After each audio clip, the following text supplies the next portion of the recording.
presentation will be self-assessment session. So please feel free to stay with us for doing this assessment. Now I will pass to Dr. Mario for today's presentation. Thanks a lot, China.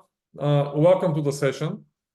Today I want to talk about the 3 levers for shaping success with AI. And when we talk about levers at MBS Academy, we mean the 3 ways or the 3 principles that we actually use when we are working with our clients in order to help them get the most of AI in their organizations and to be able to drive the organization forward in the current environment. Now, I'll share my screen. So just please give me a second.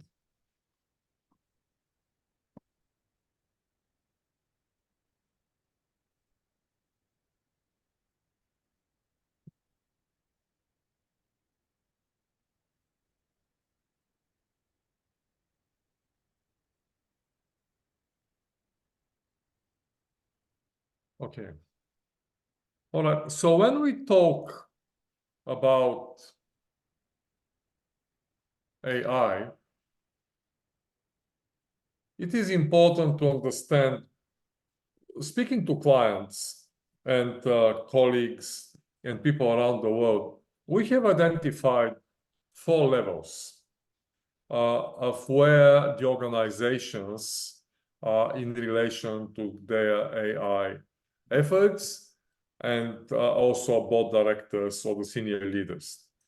And it looks like a pyramid, and I'll just draw it here.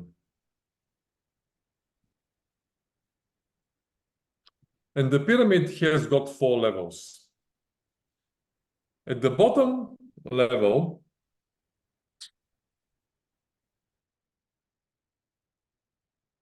we have the so-called learners.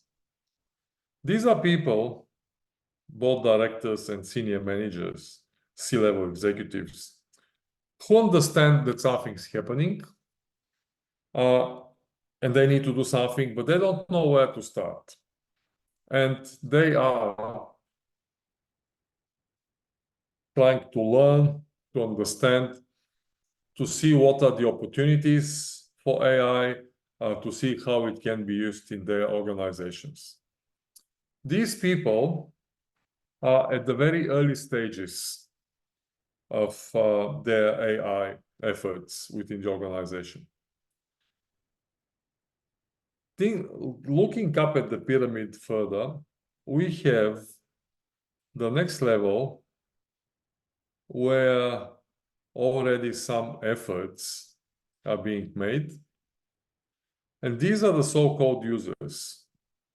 These people understand that AI is here. They're starting to implement little pilot initiatives at various parts of their organizations.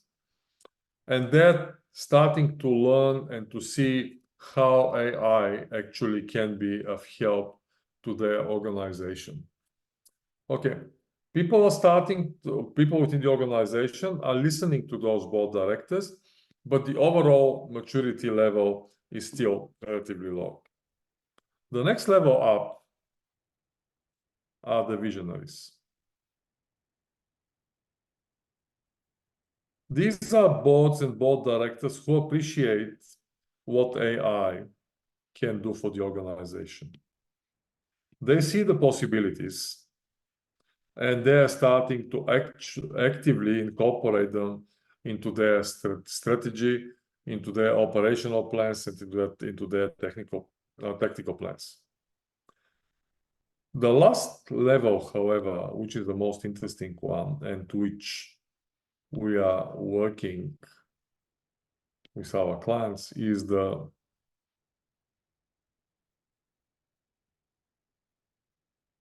here at the top, is the trailblazer level. These are board directors and senior executives who understand what's going on, people from the organization come to them for guidance, and they are known for providing strength, wisdom, and looking at creating new paths. When you think about it, what is the difference between the trailblazer and the visionary? Now, considering Elon Musk or Steve Jobs, these people are visionaries, but they also had the drive and the tools and the methodologies to transform their vision into reality. And this is what we're looking at achieving here with our clients. It is not just about having the vision and appreciating the opportunities, but also having the tools, knowing how to actually convert that vision into reality, working with the organization, driving that through the whole organization, driving that mentality and the new way of doing things through the whole organization. And our framework is designed to actually move the people who are at the lower levels into the trailblazer level. And the three levers are one way of achieving that. Now, when board directors get to the top level, their stakeholders are the heroes. And people come to them for deep and valuable insights. The board directors are seen as sages that anybody in the organization can turn to. It is important to consider that the board director, in addition to providing wisdom, they also can provide power for certain initiatives to be driven through or accepted by the organization. And this is where we want to see most of the board directors. Now, there are a number of ways to achieve that, but one thing that I would like to mention here before we move on, this whole thing looks a little bit like an iceberg. And the thing is that above the surface are the things that we see. Okay, organizations run AI projects. Various parts of the organization familiarize themselves, including the board, with white papers. They try different vendors, they talk to them, they are exploring what can be done. But still, that's a relatively shallow view of the things. Because we're not touching and going deeper below the surface. But below the surface is something where very interesting, where the things are starting to take shape. Because when we start thinking deeper exactly what we want to do and what we think the board directors and the senior leaders need to have, we come to three key outcomes that we provide to our clients and we have identified as important. The first one is profound insight. It is about knowing what's happening and how to take the best advantage. The second one is innovation culture, because it is not just about the board director to actually know about it. Their job is to work with the senior management and to drive that change through the organization to create the appropriate culture for people to actually embrace AI across the board. Not to fight it, not to be scared of it, but to embrace it. And the last one is remarkable reputation. And the thing is that AI can be quite dangerous. It's quite easy to get it wrong. It's quite easy to alienate customers, employees, regulators, investors, the four main groups of stakeholders. But the key is actually, if the things are done right, the board and the senior management team can actually establish that remarkable reputation within the organization, but also outside of the organization, and not just in their specific industry sector, but also within the broader business environment. But even if the boards or the senior leaders achieve that, there is something deeper, because once these three outcomes are there, there's something else. The thing is that the visionary boards truly deserve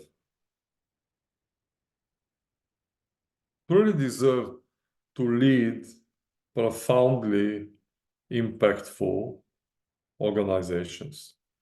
Because the thing is that some organizations will embrace the new ways of doing things, and their impact will really be profound. It will be deep, it will touch a number of different sectors of society through their products and services. While others will just fade eventually. Well, as a start, they'll become mediocre performers, and eventually they'll just fade into obsolescence. If you think about it, at the beginning of the 21st century, out of the 30 companies in the Dow Jones Industrial Index, just use an example, out of the 30 companies on Dow Jones, only 5 existed 100 years earlier, because the environments change, the economy changes, the technology changes, and those companies who are not embracing change, who are not adapting to the times, eventually will be taken over, will go broke. That's pretty much it. However, those that do embrace change will have a very wide and broad impact across the whole society. Think about how our lives are touched these days by companies like Apple, Microsoft, Google, Amazon, to name a few. And to achieve that, we have developed here at MBS Academy a model that actually speeds up this process.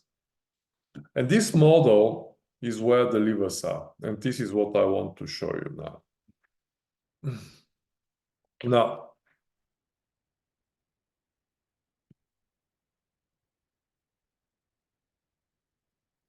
the model is designed to achieve the 3 outcomes that I just mentioned, of profound insight,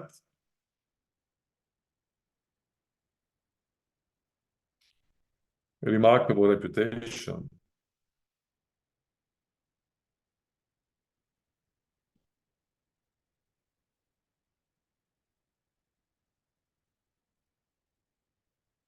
and innovation culture.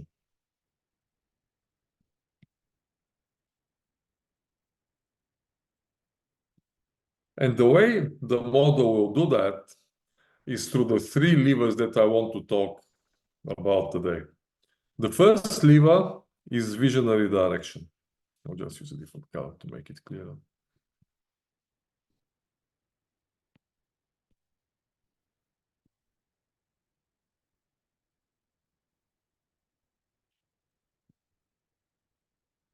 Board directors and senior management are the people that need to provide the visionary direction. They need to appreciate what the opportunities are, what is the new environment. They need to be taking the longer term of 3 to 5 years as a minimum. They need to understand what new ways of doing business and what new challenges will be there. They also need to understand the risks that these ways of doing business will bring. If they don't, the organizational performance will suffer. Most importantly, and that's my personal opinion, what will happen is that they will start losing people. Simply, people in the organization will become disillusioned, and they will start leaving for more progressive organizations. Because nobody wants to work for a company which is not innovative. We all like to work, to be challenged at work, our creativity, our innovation spirit. We all want to be able to show that. And if the organization is not embracing change and there is no direction, what do? Most people will just start looking for new jobs. There are a number of ways of doing that. Each lever has got 3 accelerators, and the accelerators for the visionary direction lever. I'm not going to go through all of them. We simply don't have the time. But the first one is broaden the perspectives. Okay. What are we doing now? What can we do in the future? How is AI going to impact us? What can we do to start actually using AI in parts of the organization? It's not about redesigning the whole business. It's about actually looking to start slowly with some pilot projects, identify the value chain of the organization, and then move on. Now, the thing is that if we don't have visionary direction, if we have visionary direction, we'll be moving the whole organization and the board itself from apprehensive to confident. Yes, we are confident that we will be able to survive, not only survive, but also thrive in the new environment. We're not going to be putting our head in the sand, saying, no, AI doesn't matter, it's just another technology, it will be just another fad. I strongly disagree with that, because if it was just another technology, the EU wouldn't actually pass a specific AI legislation. They haven't heard of legislation about Microsoft Office, for example. I haven't heard of legislation about enterprise resource planning systems, ERP systems. But there's an AI legislation that was passed 10 days ago. I also haven't heard of the United Nations talking about Microsoft Office or ERP systems or any other piece of technology, but United Nations came out, with an AI charter 10 days ago. So when we consider these things, AI doesn't seem to be just another technology, and a lot of government organizations, intergovernment organizations, a lot of academics and experts are thinking that the impact of AI will be much deeper and more profound than any other technology. And the companies need to take note of that. Now, if the board can demonstrate visionary direction, then the stakeholders, and I'm talking here about the four main groups of stakeholders: employees, customers, regulators, and investors or shareholders, they will know that the board has got it. The board has the expertise, insights, and solutions they can rely on.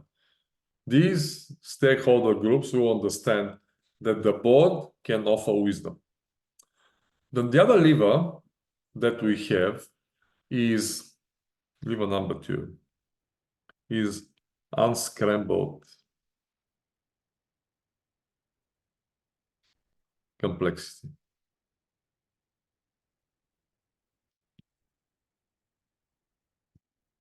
Let's face it, there are so many technologies, so many vendors, so many new terms, so many ideas, use cases, and case studies that it's very easy to get lost. What is the difference between general AI and generative AI? Is there a difference at all? What is the difference between Microsoft Copilot, Google Gemini, ChatGPT, and so on? What are the different vendors that are constantly providing new products and telling us that their product is the best? What is the difference between generative AI, machine learning, neural networks, natural language programming, image processing? All of these things can actually scare quite a lot of people. Yes, they do mean something to people who work in the industry, to technology people, but the main problem is that while technology people would understand the technologies, it's much more important that the business people understand what these acronyms and technologies mean, because technology people do not understand the business problems. And it is the business people, it is the legal and other parts of the organization that actually need to make a decision and provide funding and set the direction for using these technologies. So when we talk about AI, at the moment, there is one big spaghetti ball. And every day there is something new that comes out. And every day we need to understand what that thing is and to think, can we use it or not? because the competition is very hot and there is a lot of organizations that will be here for the long run, and by the same token, there's a lot of organizations that will disappear in a month or 2 or 3. So how do we actually deal with that complexity? Now, the unscalable complexity also would allow us, if we have that lever and execute it properly, to move from the state of confusion, being confused, to the state of clarity. Yeah. Both will move from confused to clear if that lever is executed well. It also has, in our model, it also has got 3 accelerators, and I'll touch briefly on one of them, which is identifying the opportunities.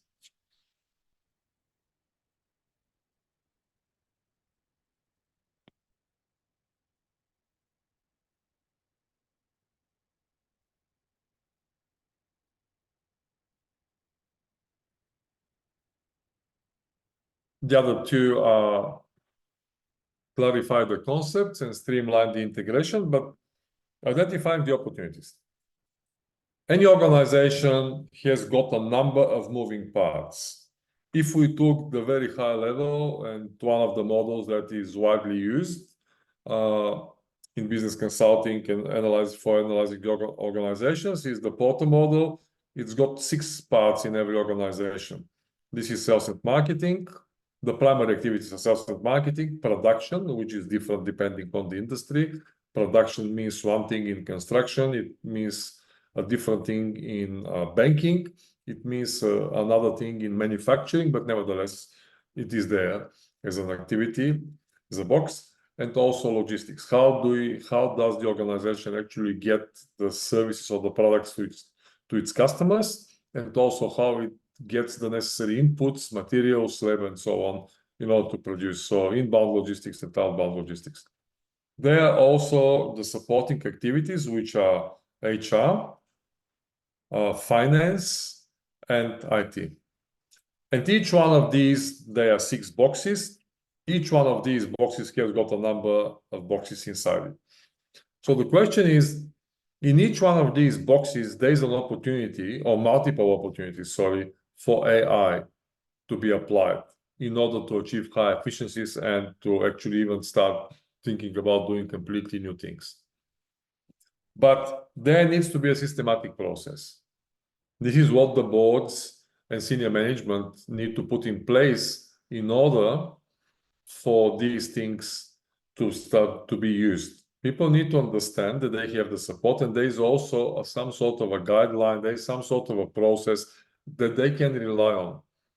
Because it's very difficult for somebody in accounts payable to start thinking, okay, I have a great idea, and we can start using AI in this place here.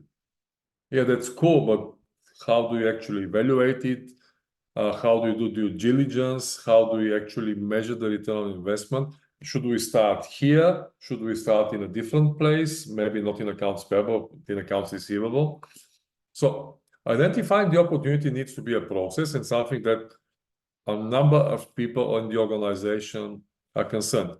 The other lever is actually streamline the integration here. So once we know, the other accelerator in the lever.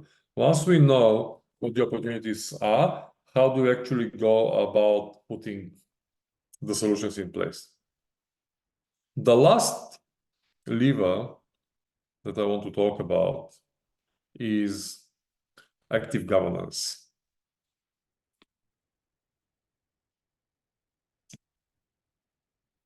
As I said, AI is a new thing, and we are all dealing with its complexity and with the changes that will create. And in order for the organization to be safe and for people to rely on it and to have some to achieve long-term results, active governance is the lever that we have come up with. It also has got 3 accelerators. And the first one, I'll talk about that, is nurture the mindset. And the mindset that we need to keep in mind here and the organization need to nurture is that's the mindset of total AI integrity. AI can do a lot of good and AI can do a lot of harm. It's possible to spy on people, to identify what people do. It's possible to get equipment to malfunction or not if the AI is not implemented correctly. It can impact lives in a pretty major way. Actually, the AI Act that I mentioned earlier, the EU AI Act, have got 4 levels of risk. And there are some things which are totally unacceptable. That's the unacceptable risk, and the fines are quite severe. Then there is high, medium, and no risk, or negligible risk, where it doesn't matter really. But the first two, because AI can be used for police surveillance, but that shouldn't happen without actually a specific court order. AI can be used for surveillance of employees, customers, invading privacy, and so on and so on. So the mindset of everybody in the organization, and this needs to come down from the top, the board and the senior management, is the total integrity. The other two levers, the other two accelerators here, cultivate the collaboration, because there is a number of parts of the organization that need to be working together. And the last one here is sustain the improvements, because the organization needs to evaluate constantly the success of AI initiatives to cull the ones that are not working and to keep the ones that are working and look at improving them. And the thing is that when the board demonstrates active governance, then the stakeholders, which are, again, investors, customers, employees, regulators, the stakeholders will know that the board got them, that the board is thinking about them. The board is actually having their back. And in this way, the board would offer calm. Because employees can get jittery, customers can get jittery and switch providers. When employees get jittery, they'll start looking for new jobs. When regulators get jittery, they will start actually thinking of harder regulation and imposing additional costs and constraints on the organization through that.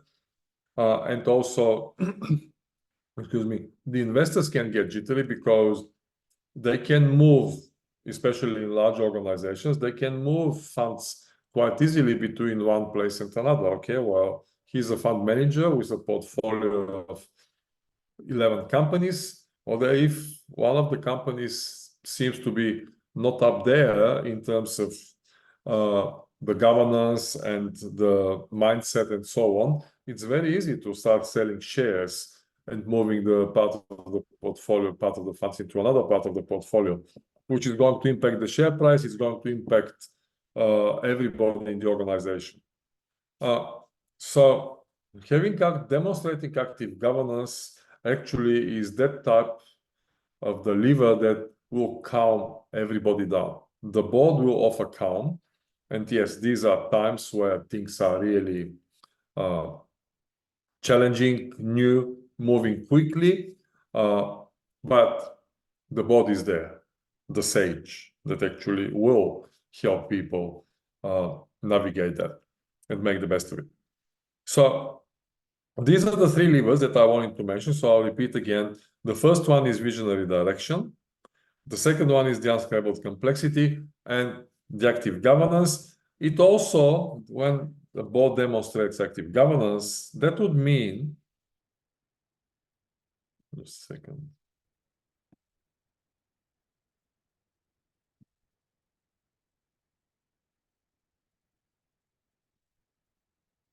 That would mean that it will move from a state of being sporadic and ad hoc where everybody is running around, not 100% certain what's happening, to being intentional. Yes, we have the processes. This is how we're going to be dealing with AI.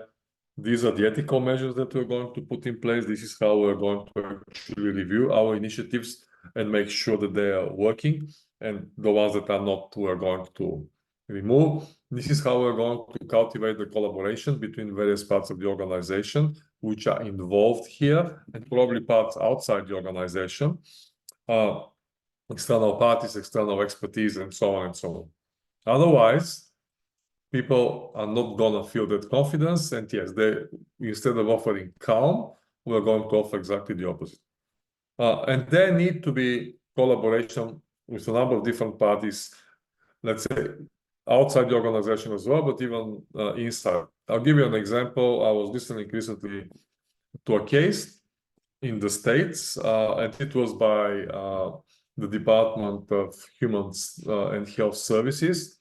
And it was about a medical insurer who tried to implement, who put an AI system into a hospital. And what they wanted to do, what they wanted the AI system to do was help with rostering of medical personnel. Now, and in order to do that, they decided that one of the ways is actually to look at the complexity of health service and base the rostering on that.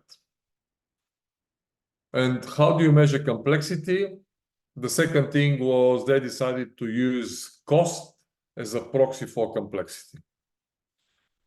But the problem is that this model, while it may work in Australia, where there is universal health coverage, and in other countries like in Europe, was not really applicable to US because the cost was driven by insurance. So people who had private health, who had health insurance, actually were paying more. The cost was higher, and their cases were deemed more complex. But that was not necessarily so. It was basically because the presence of the insurance, they were deemed more complex. But sometimes the cases were just simple. So actually that led to inappropriate allocation of resources and didn't achieve the outcomes neither for the patient nor for the hospital or for the insurer. So the proxy of cost to measure complexity does not work in this case. Does not work specifically in this environment in the States. And maybe it was just a specific state because, again, there's differences between the various states in the US. But that same model would have worked quite well in Australia, would have worked probably quite well in a number of European countries with universal health coverage. So this is an example where the external party, the external vendor, in this case, the medical insurance company, had to work with subject matter experts from the industry, plus some subject matter experts from inside the company in order to come up with an appropriate model, train the solution, and then implement it. So again, if that collaboration between different parts involved in the implementation of the system is not cultivated, as we said here, then we have an issue. And this is but these are the things that the board actually has to do. This is not something that the technology department has to do. One thing I'll just want to open a bracket here is that I think it's very unproductive to think that AI is just another technical initiative and the IT department, or whatever the name is, the technology department, can deal with it. It definitely has not been the case for even other technology developments like, let's say, enterprise resource planning systems, which impact the whole enterprise, but less so for AI. Just because it's got that slight technology component doesn't mean that actually it can be left to the IT people to do, simply because they don't understand all of the details and intricacies within the business. So these are the three levers, and I just want to mention something in relation to that. The world is going to be changing, and it's changing rapidly as it is. And both directors will need to make a choice. If we are here today, what's today, 25th of March, and this here is time, the question is that within 12 months, a board director, or 12 to 18 months, can be a trailblazer and the organization will be on the same path. Or the board director can still be a learner.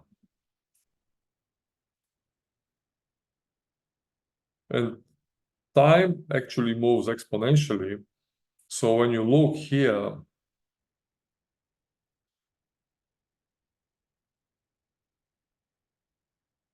in 12 months' time, this difference here will be huge. But today, or the next month or so, is actually when the difference is the smallest, and it's the time to start moving onto the upward curve.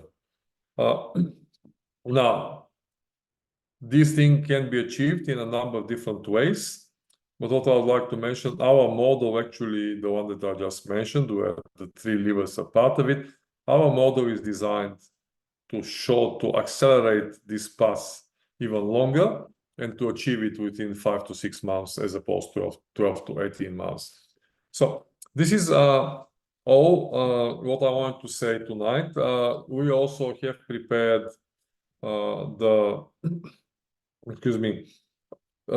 several self-assessment questions just to give opportunity to board directors and senior leaders to see where they are.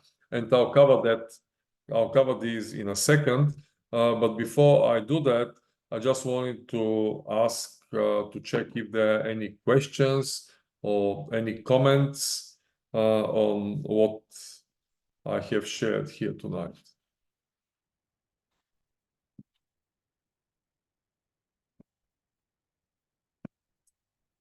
I'll just prepare the presentation with the questions.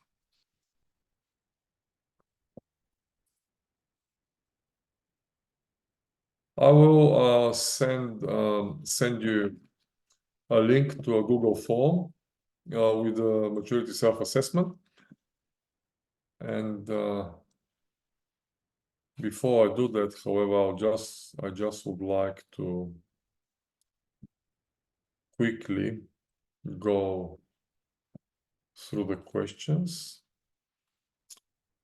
So there are 5 of them, and they are designed to give you an idea and to think where you are on the scale that I mentioned. So question number 1 is how strong is your grasp of artificial intelligence, its various types, and its capabilities?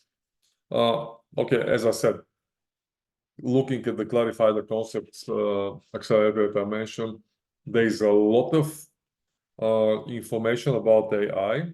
A lot of people are talking about AI. There are some great experts there, which are going really deep down. There is also a lot of surface level information where people basically use AI to generate information about AI, using ChatGPT or Copilot or something else to generate information. So it can be confusing.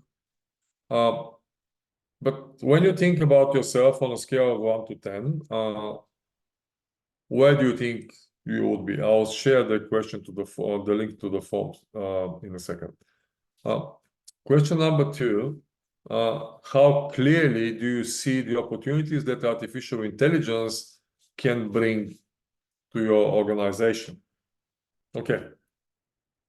Large, medium to large, even small organizations, but specifically medium to large, there is a number of places where AI can be deployed. There is a number of people that can be involved in these initiatives. There's a number of processes that can be significantly improved through the use of AI. So how clear are you on that? Number three, to what extent do you understand the risks that AI can introduce when it is applied in your organization? The thing is that AI inevitably will introduce risks. And those risks, because of the close attention that regulators are paying and also consumers are paying, will be probably higher than the risks that will be introduced by other pieces of technology. So, as I said, there is legislation out there dealing specifically with AI. And the fines are severe. I don't know about any criminal charges yet, but I wouldn't be surprised if that also would happen at some point in time. The other thing is that AI probably crosses over into other domains like privacy, for which there is a separate piece of legislation, and that field is getting quite mature. So risks are there, and there can be risks for the organization, but also risks for the board and for the senior managers. The other question is how well, knowing the process of creation and delivery of your products or services, as I was talking about the value chain, whatever your organization provides, product or service, it is created within the organization, and there is a number of different processes, and there is a number of different teams and people involved in that. How well, if knowing that, can you identify the spots where AI can be used? Because it cannot be used everywhere, or there needs to be at least some sort of a starting point, and eventually it may apply to most parts of the organization, but it's still not the whole organization. But how well you know the points where AI can be used? And final question, how deeply do you appreciate the ethical and governance aspects of artificial intelligence? Because this is something which needs to sit at the board level.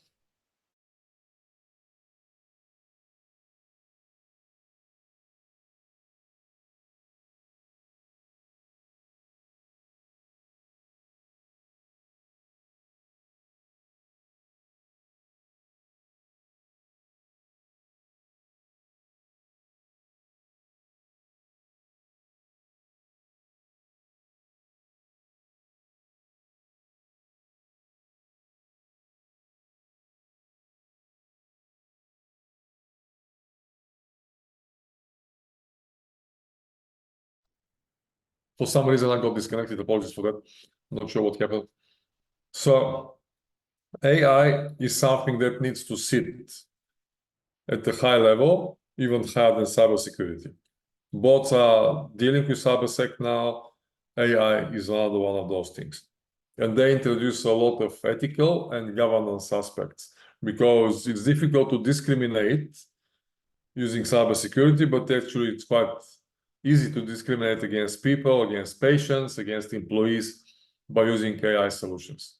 And the boards need to be aware of that because the consequences can be quite severe. And I'm not just talking about money, I'm talking about impacting human lives, and coming to lawsuits and so on and so on. But even without the lawsuits, just the human aspect can be quite severe. So these are the 5 questions. I will share the link to the form where you can answer the questions. I'll share the link in the chat box. So please answer the form, and let's see what most of us think.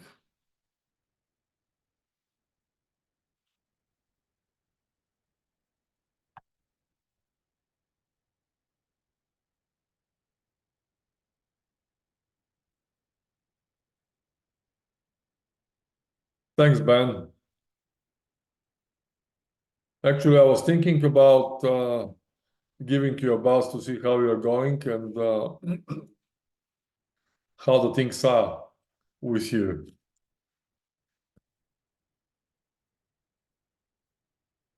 He is the.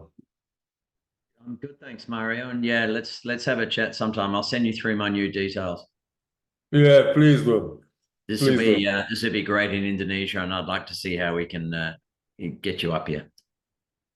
That will be great. Now, this is what we talked about in Brisbane when you were here. Just for your information, Shino is working with me and also Wei Ling. She's in Malaysia. She's working with me as well. So this is pretty much an internal session in most people. And Wei Ling and Shino, Ben used to be the Queensland Trade Commissioner in Jakarta. He finished his term back in December last year. So we had worked with Ben and he was helping with a few initiatives. I will actually stop the recording now.